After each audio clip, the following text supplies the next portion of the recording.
YouTube channel Binuts TV. Ayan guys, nandito tayo ngayon sa ating taniman ng mga gulay. Ayan, papakita ko sa inyo kung paano magtanim ng gulay guys. Gaya ngayon may seeds akong bago. Upo guys, itatanim natin ngayon guys. Dito lang yan. Ayan, may tatlong kawayan na ako rito nakatayo, nakaabang. Ayan, dire-diretso lang yan guys. Ayan, papakita ko sa inyo guys. Ayan, dire-diretso lang yan.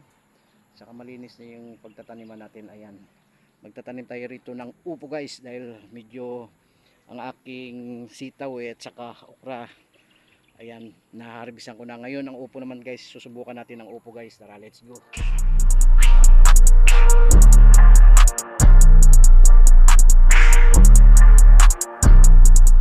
Similya guys, upo. Magtatanim tayo ngayon ng upo guys. Ayan, ayan, 100 pesos ang laman nito ng seeds guys. 10 pesos lang, 10 pesos na seeds. Yan, medyo mahal siya guys. Hindi gaya ng mga okra, yan marami yon, tag 200 seeds.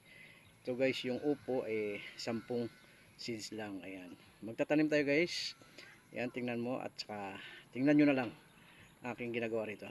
Let's go, planting to. Ayan guys, ang ating pagtataniman. Ayan, nagtayo na ako ng kawayan dyan, 3 kawayan diretso. Ayan, para hindi ko na pinakita sa inyo kanina. Ayan, nilimpisahan ko na, kumbaga dinamuhan ko na guys, para dyan natin itatanim ang upo, yung bagong similya natin. Ayan guys, 20 meters nakalagay dun sa bawat seeds Ayan, ayan na guys. Pag diniretso mo yan, nandyan ang ating pipino. Ayan, ayan guys, ito na yung upo natin. Ayan, magbubutas na tayo rito. Ayan, dito tayo mag-uumpisa kasi nandito yung poste. Ayan, ayan, maganda rito kayo ngayong guys, umulan-ulan. Ayan, umuulan siya guys. Bubuksan na natin to. Ayan, buksan natin guys. Ayan o, ayan ang upo.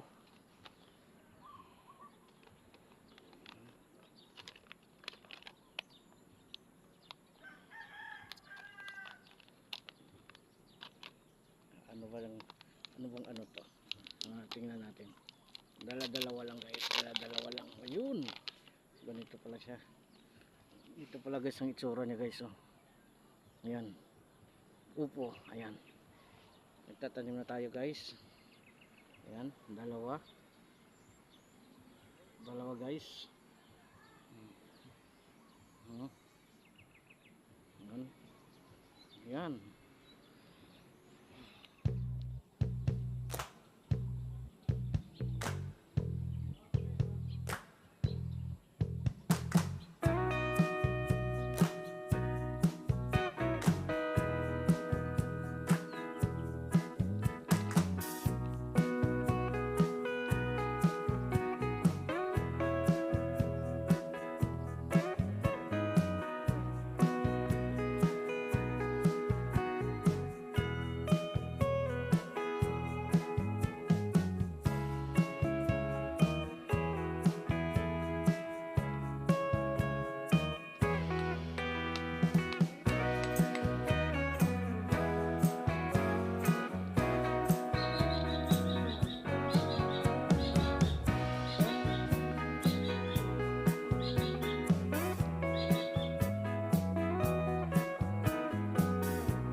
Hanggang dun yan. Ayan, nabulol pa guys.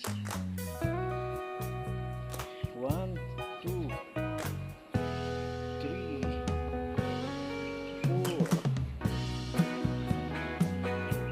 5 guys, 5.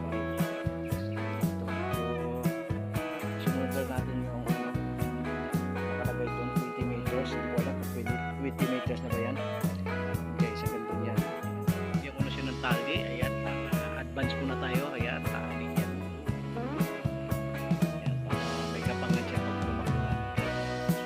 Hindi na tayo narag pagdating ng tumaas na siya may nakabang tali. Kunti na lang lalagay natin sa sulat. Lagyan pa natin guys, kulang pa yung tali na yan. Ayan. Ganda ng lugar oh. Oh.